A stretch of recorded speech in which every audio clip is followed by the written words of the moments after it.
Rahum, compassionate one, merciful. Let your mercy soften our hearts. Teach us to receive correction, to act with compassion, and to wait for your justice in humility and faith. Yehovah Elohi Rahum, Kadosh, Kadosh, Kadosh. Please fill me and lead me, and cover me and stir me, and speak through me with your Ruach HaKodesh, that I may speak your written words with boldness and humility to those who listen. I ask all these things in Yeshua HaMashiach's name. Amen. We'll start with the Shema. Listen and obey. Children of Yehovah, pay careful attention and respond. Yehovah is our power and authority. Yehovah works in unity with Himself, and you shall act upon your love to Yehovah with your power and authority, with your thoughts and mind, with your entire body, and with all the muchness that you have. Yod, He, Vav, He. Hand, behold, nail, behold. Proverbs chapter 19. Better to be poor and live one's life uprightly than engage in crooked speech, for such a one is a fool. To act without knowing how you function is not good, and if you rush ahead, you will miss your goal. A person's own folly is what ruins his way, but he rages in his heart against Yehovah. Wealth brings in many friends, but the poor man loses the one friend he has. A false witness will not go unpunished. Whoever breathes out lies will not escape. Many ask favors of a generous person. To a giver of gifts, everyone is a friend. A poor man's relatives all hate him. Even more, his friends stay away from him. He may pursue them with entreaties, but they aren't there to be found. To acquire good sense is to love oneself. To treasure discernment is to prosper. A false witness will not go unpunished. Whoever breathes out lies will perish. It isn't fitting for a fool to live in luxury, and even less for a slave to govern princes. People with good sense are slow to anger, and it is their glory to overlook an offense. A king's wrath is like the roaring of a lion, but his favor is like dew on the grass. A son who is a fool is his father's ruin, and a nagging wife is like a leak that keeps dripping.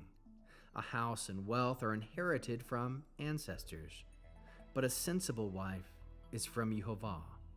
Laziness makes people fall asleep, and an idle person will go hungry. He who keeps a mitzvah keeps himself safe, but he who doesn't care how he lives will die. He who is kind to the poor is lending to Yehovah, and he will repay him for his good deed. Discipline your child while there is hope, but don't get so angry that you kill him. A violent-tempered person will be punished. If you try to save him from it, you make things worse.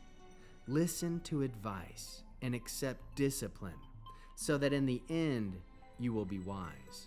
One can devise many plans in one's mind, but Yehovah's plan will prevail. A man's lust is his shame, and a poor man is better than a liar. The fear of Yehovah leads to life.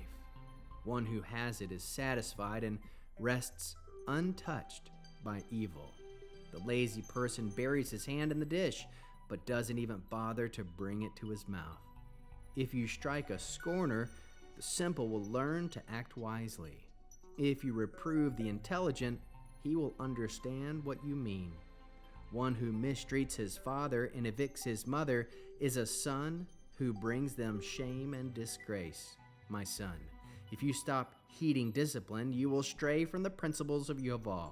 A worthless witness mocks at justice, and the mouth of the wicked swallows wrongdoing. Judgments are in store for the scorners, and blows for the backs of fools. How can we learn to love our Creator after reading this fascinating 19th chapter of Proverbs? We can love Yehovah by receiving His correction with humility and gratitude. Love Yehovah by honoring His justice, by caring for the poor and rejecting falsehood. Love Yehovah by fearing Him more than men and waiting patiently for His salvation. How can we love our neighbors as Yeshua loves us? By showing kindness to the poor, practicing restraint with anger, and honoring truth over gain. How can we bear one another's burdens? By speaking necessary reproof with compassion, encouraging growth in others instead of enabling their fall. What are the top 3 fruits of the Spirit found? 1. Kindness. Show to the poor and vulnerable. 2. Patience. Waiting on Yehovah and enduring discipline. 3. Faithfulness. Receiving correction and walking in truth. What's the Hebrew word that encapsulates this chapter? Tokachat. Tokachat, reproof, rebuke, correction. From verse 20 and 25. Listen to advice and accept correction. Yehovah's reproof is not punishment, it is a call to walk in wisdom and covenant life. Mitzvah response, Torah-based action. Mitzvah, you shall open your hand to your brother, to the needy, and to the poor. Deuteronomy 15, verse 11. A response might look like this: we will practice compassion and mercy, offering open hands and gentle words as a reflection of Yehovah's nature. Finding Yeshua in the scriptures, kindness to the poor, verse 17. He who is kind to the poor lends to Yehovah. Yeshua said, whatever you did to the least of these, you did to me. Matthew 25, verse 40. Receiving correction, verse 20. Yeshua disciplines those He loves. Through Him, we are pruned to bear more fruit. John 15, verse 2. Yehovah's counsel prevails, verse 21. Many are the plans in a man's heart, yet Yeshua submitted to the counsel of the Father unto death, fulfilling divine purpose. Luke 22, verse 42. The fear of Yehovah leads to life, verse 23. This fear was rooted in Yeshua. His delight was in the fear of Yehovah. Isaiah 11, verse 3. And it is the doorway to abundant life. Merciful correction restores souls to life. We'll end this Friday night Shabbat with the Arianic blessing using the name. Yehovah will kneel before you presenting gifts, and He will guard you with a hedge of protection. Yehovah will illuminate the wholeness of His being toward you, bringing order, and He will provide you with love, sustenance, and friendship. Yehovah will lift up the wholeness of His being and look upon you and set in place all you need to be whole and complete. Shabbat Shalom, Shalom, Shalom.